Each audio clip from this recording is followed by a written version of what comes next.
आज हम पढ़ने वाले हैं प्राथमिक और द्वितीयक उपापचय।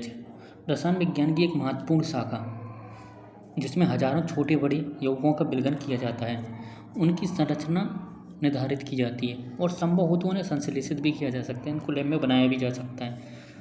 यदि कोई जैव अणु की एक तालिका बनाए तो उसमें हजारों कार्बनिक यौगिकों जैसे अमीनो एसिड, शर्करा, इनको शामिल किए जाएंगे। आप देखेंगे कि ये सब शामिल है उसमें। कुछ कारणों में कुछ दिए गए हैं, 9.3 में भी दिए गए हैं और आगे 9.10 में भी दिए गए हैं। हम उपापचय कहते हैं उपयुक्त सभी श्रेणी के इन यौगिकों की उपस्थिति को जिन्हें 9.1 में दर्शाया गया है कोई व्यक्ति, प्राणी या ऊतकों में ज्ञात कर सकता है। हमने निकाल के देखेंगे। ये 9.1 की दिखा रहे हैं। ये जो 9.1 है, इनमें जैसे नाइट्रोजन, क्षार, न्यूक्लियोसाइड, न्यूक्लियोटाइड, इन सबको हम एक टिश्यू से भी ज्ञात कर सकते हैं। इनको सेपरेशन करने की हमने विधि पहले ही पढ़ ली है। कोई व्यक्ति, प्राणी, ऊतकों में ज्ञात कर सकता है, उन्हें प्राथमिक मेटाबोलाइट कहते हैं। जब कोई पादप, कवक व सूक्ष्मजीवी कोशिकाओं का संश्लेषण करे तो उसे एक इन प्राथमिक उपापचय के अतिरिक्त हजारों यौगिक मिलते हैं। मान लो एल्कलॉइड्स और फ्लेवोनोइड्स, रबड़, वाष्पशील तेल, एंटीबायोटिक्स, रंगीन वर्णक और इत्र, गोंद, मसाले, ये सब मिलते हैं ना, सेकेंडरी मेटाबोलाइट कहते हैं। प्राथमिक मेटाबोलाइट ज्ञात कार्य करते हैं और सामान्य कार्य की प्रक्रिया में इनकी भूमिका भी होती है, किंतु हम देखते हैं कि सेकेंडरी मेटाबोलाइट जिन प्राणियों में पाए जाते हैं उनमें इनकी भूमिका अभी हमें पता नहीं है, अभी हम जानते नहीं हैं, कार्य नहीं जानते। जबकि इनमें से कुछ रबड़, औषधि, मसाले, इत्र, वर्णक मनुष्य कल्याण में उपयोगी है। कुछ द्वितीयक उपापचय का पारिस्थितिक महत्व आप बाद में देखेंगे, ठीक है। तो इसमें जो पहले देख लेते हैं प्राथमिक मेटाबोलाइट क्या होते हैं। प्राथमिक जो प्राइमरी मेटाबोलाइट्स होती हैं वो क्या होते हैं, जो पौधा जो बनाता है, मान लो पौधा नहीं बनाया, कोई भी प्लांट्स है उसने बनाए कि प्राथमिक मेटाबोलाइट, तो वो यूज कर लेगा। मान लो जिसमें न्यूक्लियोटाइड हो गया, न्यूक्लियोसाइड हो गया, या फिर एक नाइट्रोजन बेस हो गया, अमीनो एसिड हो गया, ये सब यूज करता है प्लांट। और जो सेकेंडरी मेटाबोलाइट होते हैं उनका भी हमें पता नहीं है कि ये आखिर क्यों बनाता है, क्योंकि हमने देखा है कि यूजेज में तो उनका नहीं आ रहा है।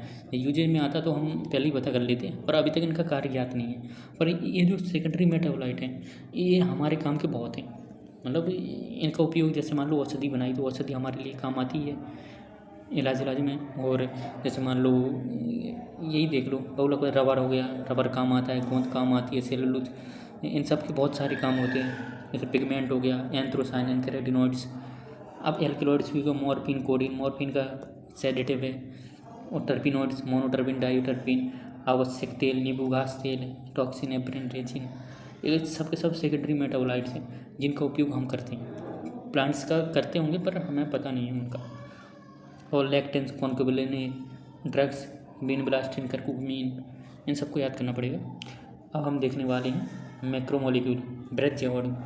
हमने घुलनशील भाग में पाए जाने वाले सभी यौगिकों की एक सामान्य विशेषता है कि इनका अणुभार 800 डाल्टन के आसपास होता है। जिनमें एसिडिक सॉल्युबल फ्यूल था ना, जो ये छन्नी है इसमें छाना गया था, तो इसमें जो इस फ्यूल में पाए जाते हैं वो हैं 18 से 800 डाल्टन, इतने के आसपास होते हैं। इससे बड़े होंगे तो इन सॉल्युबल पूल में आ जाएंगे, ऊपर आ जाएंगे। और इन एसिड और सॉल्युबल पूल में कौन कौन था, एलिमेंट्स थे, इनऑर्गेनिक कंपाउंड थे, सल्फेट, फॉस्फेट, ये सब थे। अम्ल अम्लीय अंश में केवल 4 प्रकार के कार्बनिक यौगिक, जैसे प्रोटीन, केवल 4 प्रकार के दिए गए हैं अपने इसमें। प्रोटीन हो गया, न्यूक्लिक एसिड हो गया, पॉलीसेकेराइड, लिपिड्स। अब लिपिड्स, इसमें कन्फ्यूजन आता है। लिपिड्स तो लगभग 800 डाल्टन के होते हैं, 800 डाल्टन से नीचे ही होता है। पर ये क्या करता है, ये लिपिड्स मिल करके काफ़ी इसके जो अणु हैं, मॉलिक्यूल हैं, ये सब मिल करके एक गुच्छे के रूप में बन जाती हैं। अब गुच्छा बन गया तो ये बड़े हो गए, तो एसिड इनसॉल्युबल पूल में रुक जाता है। बल्कि इसका जो देखा जाए अणुभार तो 800 डाल्टन से नीचे ही होता है लिपिड्स का, ये याद रखना पड़ेगा। लिपिड्स के अतिरिक्त इस श्रेणी के यौगिक का अणुभार 10,000 डाल्टन, सीधे 10,000 डाल्टन या इससे ऊपर है इन लिपिड्स के अतिरिक्त। इस कारण से जैव अणु और अर्थात जीवों में मिलने वाले रासायनिक यौगिक 2 प्रकार के होते हैं। एक वे हैं जिनका अणुभार 1000 डाल्टन से कम है, उन्हें सामान्यतः सूक्ष्म या जैव अणु कहते हैं। जबकि जो अम्ल अम्लीय अंश में पाए जाते हैं उन्हें बृहद अणु या बृहद जैव अणु कहते हैं। अब उनमें पाए जाते हैं मैक्रोमोलिक्यूल्स इनसॉल्युबल पूल में। लिपिड्स के अतिरिक्त अम्लीय अंशों में पाए जाने वाले अणु बहुलक पदार्थ होते हैं। बहुलक मतलब जो पॉलीमर होते हैं, मतलब जैसे ग्लूकोज से मिलकर बना ग्लाइकोजन, ग्लूकोज ग्लूकोज ग्लूकोज, ये सब मिलकर बना ग्लूकोज। ये मतलब इसके मोनोमर मतलब एक इकाई से कई इकाई मिलकर बनती है। जैसे ग्लूकोज एक इकाई होगी, अब ये बहुत सारी इकाई मिलकर बनाएगी ग्लाइकोजन। तो ये बहुलक पदार्थ हैं। लिपिड्स जिनके अनुभार 800 से अधिक नहीं होते, वे अम्लीय अंश या बृहद आणविक अंश की श्रेणी में क्यों आते हैं? वास्तव में लिपिड्स कम अणुभार के यौगिक होते हैं। वे ऐसे ही नहीं मिलते, बल्कि कोशिका झिल्ली और दूसरी झिल्लियों में पाए जाती हैं। और कोशिका झिल्ली में पाई जाती हैं लिपिड्स। जब हम ऊतकों को पेशते हैं तब कोशिकीय संगठन विघटित हो जाती है। कोशिका झिल्ली व अन्य दूसरी झिल्लियाँ टुकड़ों में विखंडित हो जाती हैं तथा पुटका बनाती हैं। पुटका वेसल्स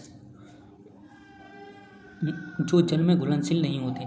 इन कारण से इन झिल्लियों के पुटका के रूप में टुकड़े अम्ल अम्लीय भाग के साथ पृथक हो जाते हैं, जो बृहद आणविक अंश भाग होते हैं। सही अर्थ में लिपिड बृहद अणु नहीं है, अम्ल विलेय अंश में वास्तव में कोश का द्रव संगठन का भाग है।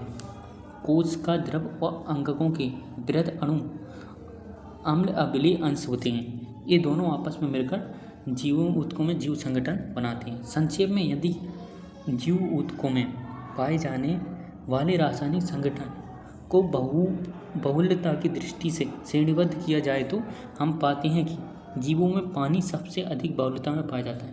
अब देखो, पहले तो लिपिड के बारे में बताया गया कि ये मैक्रोमोलिक्यूल नहीं है, ये है माइक्रोमोलिक्यूल। 800 डाल्टन से कमी मतलब अधिक नहीं है, मतलब इससे कमी है इसका वेट, मोलिकुलर वेट।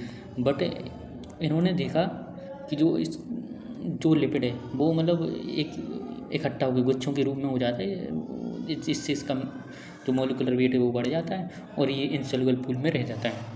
और ये पाया जाता है लिपिड्स, ये झिल्ली में, कोशिका झिल्ली में पाया जाता है और दूसरी झिल्लियों में पाया जाता है।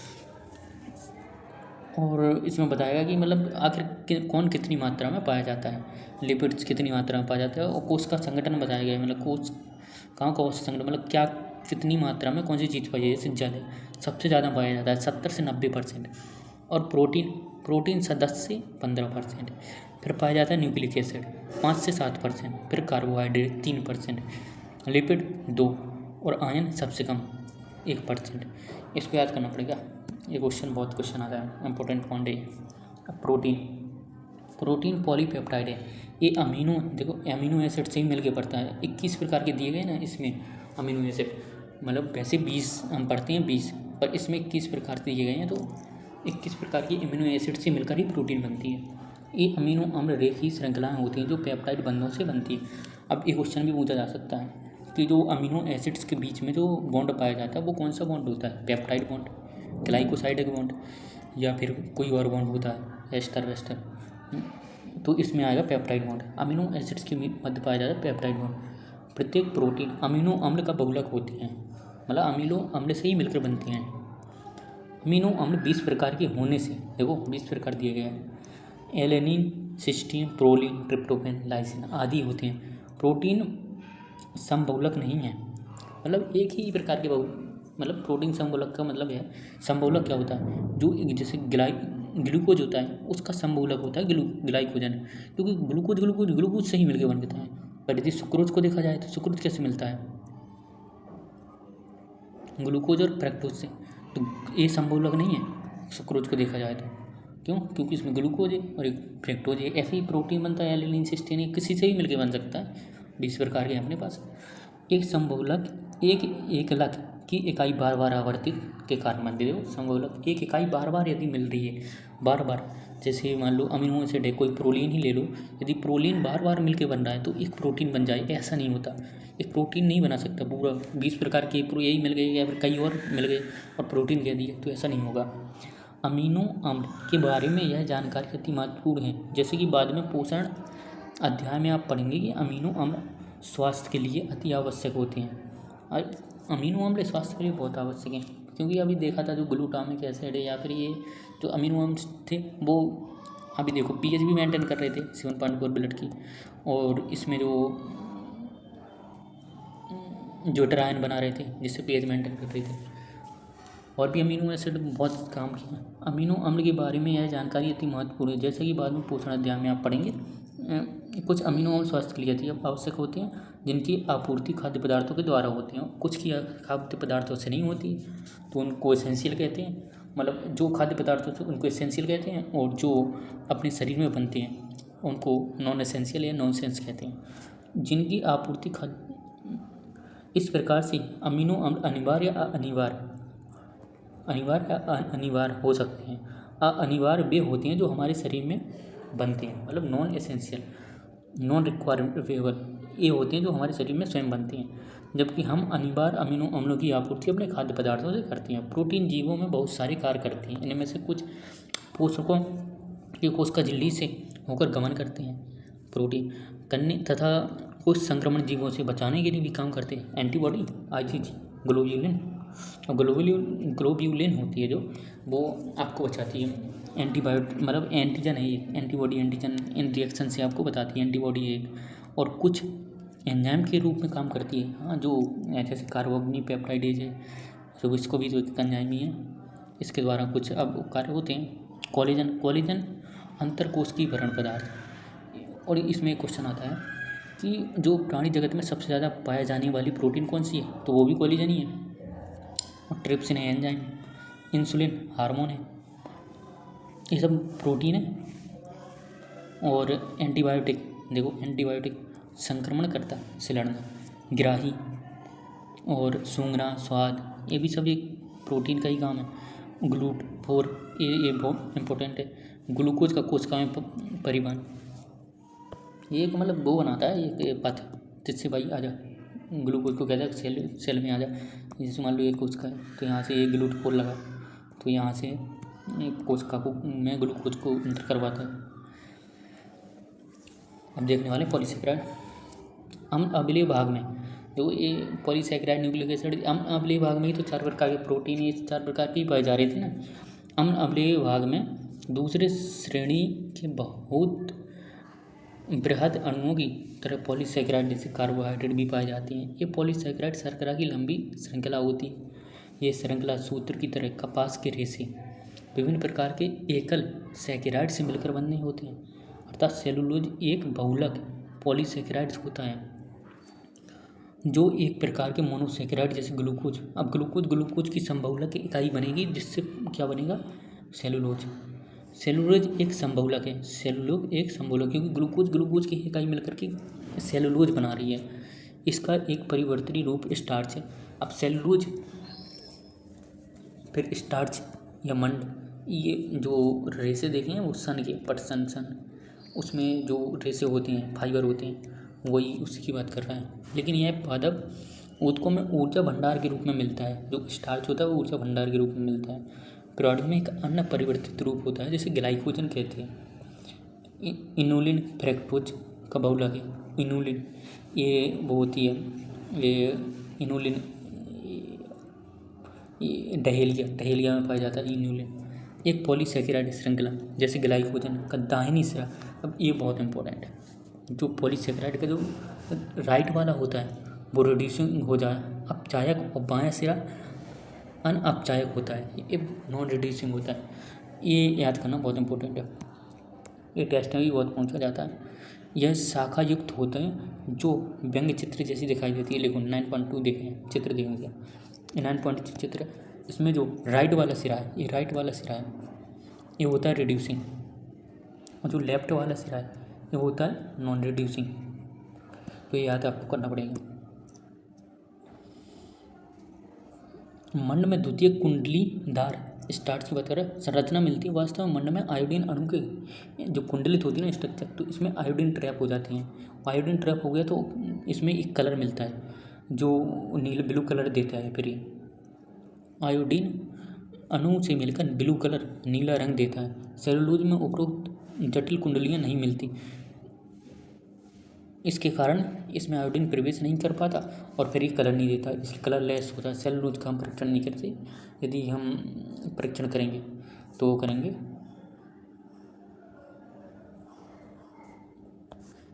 सेलुलोज का हम परीक्षण नहीं करते, इसलिए स्टार्च का ही परीक्षण करते हैं इससे, आयोडीन का। पादप कोश का भित्ति सेलुलोज से बनी होती है। कागज पौधों की लुगदी से बना होता है, जो सेलुलोज होता है। कागज भी सेलुलोज का ही होता है। और जो सेल वॉल होती है सेलुलोज, हेमिसेलुलोज, पेक्टिन और ग्लाइकोजन, मतलब वो कैलेक्टेंस, एल्गी सब में बहुत अलग अलग प्रकार की पाई जाती हैं। रुई के धागे सेलुलोज के बने होते हैं। जो रुई होती है ना, जिससे आप दिया दीपक जलाते हो, उसमें जो धागे होते हैं वो सेलुलोज के ही होते हैं। और प्रकृति में बहुत सारी जटिल पॉलीसेकेराइड होती हैं। अब इनमें इम्पोर्टेंट है, ये रासायनिक रूप से परिवर्तित होते हैं, जैसे ग्लूकोसामीन, एन एसिटाइल ग्लूकोसामीन से मिलकर बने होते हैं। जैसे ग्लूकोसामीन, एन एसिटाइल और ग्लूकोसामीन आदि से मिलकर बने होते हैं। और जैसे आर्थ्रोपोड के बाह्य कंकाल की जो सेकेराइड्स हैं उसको काइटिन के नाम से जाना जाता है। और ये जटिल पॉलीसेकेराइड अधिकतर समबहुलक है, मतलब अधिकतर जो जटिल होती है ना, जो यदि फिर मैक्रो होती हैं वो अधिकतर समबहुलक ही होती हैं। जैसे हमने देखा था वो सेलुलोज वाला ग्लूकोज का ही होता है समबहुलक। न्यूक्लिक एसिड, अभी काफ़ी न्यूक्लिक एसिड हम अभी पढ़ चुके हैं। मान लो एडेनिन मिल गया, एडेनिन और जो पेंटोस शुगर और फॉस्फेट, ये न्यूक्लिक अम्ल ही तो बनाते हैं, न्यूक्लिक एसिड ही तो बनाते हैं। दूसरे प्रकार का एक बृहद अणु जो किसी भी जीव ऊतक के अम्ल अम्लीय अंश में मिलता है उसे न्यूक्लिक अम्ल कहते हैं। यह पॉली न्यूक्लियोटाइड्स होते हैं। यह पॉलीसैकेराइड्स और पॉलीपेप्टाइड के साथ संविष्ट होकर किसी भी जीव ऊतक या कोशिका का वास्तविक बृहद आणविक अंश बनाता है। न्यूक्लिक अम्ल न्यूक्लियोटाइड से मिलकर बने होते हैं। अब न्यूक्लिक एसिड होता है न्यूक्लियोटाइड्स के ही पार्ट, मतलब न्यूक्लियोटाइड्स के जो बहुलक होते हैं वही न्यूक्लिक अम्ल है।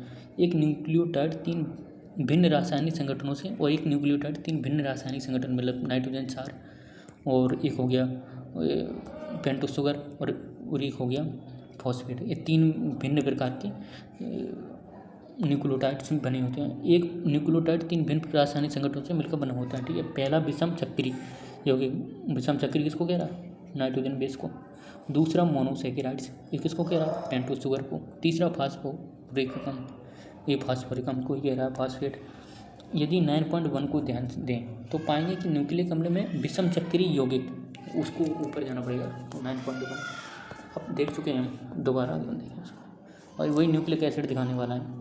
तो पाएंगे कि न्यूक्लिक अम्ल में विषम चक्री यौगिक नाइट्रोजन 4 है।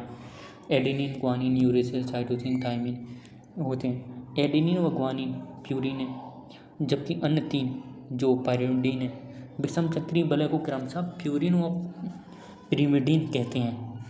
मतलब जो जिसमें adenine, guanine, cytosine, uracil, thymine ये सब है, सब एडेनिन और ग्वानिन के ही मतलब प्यूरिन और पिरिमिडीन के ही पार्ट है। पॉलीन्यूक्लियोटाइड में मिलने वाली शर्करा या तो राइबोज होगी या मोनोसेकेराइड पेंटोज या डीऑक्सी राइबोज होगी। डीऑक्सी राइबोज किसके लिए होगी, डीएनए के लिए, और राइबोज किसके लिए होगी, आरएनए के लिए। जिस न्यूक्लिक अम्ल में डीऑक्सी राइबोज मिलता है उसे डीएनए कहते हैं, और जिसमें राइबोज मिलता है उसको आरएनए कहते हैं। अब इसमें बताया प्रोटीन की संरचना और एंजाइम। अब हम इस साथ में पढ़ेंगे प्रोटीन की संरचना एंड एंजाइम। आज के लिए इतना ही, थैंक यू।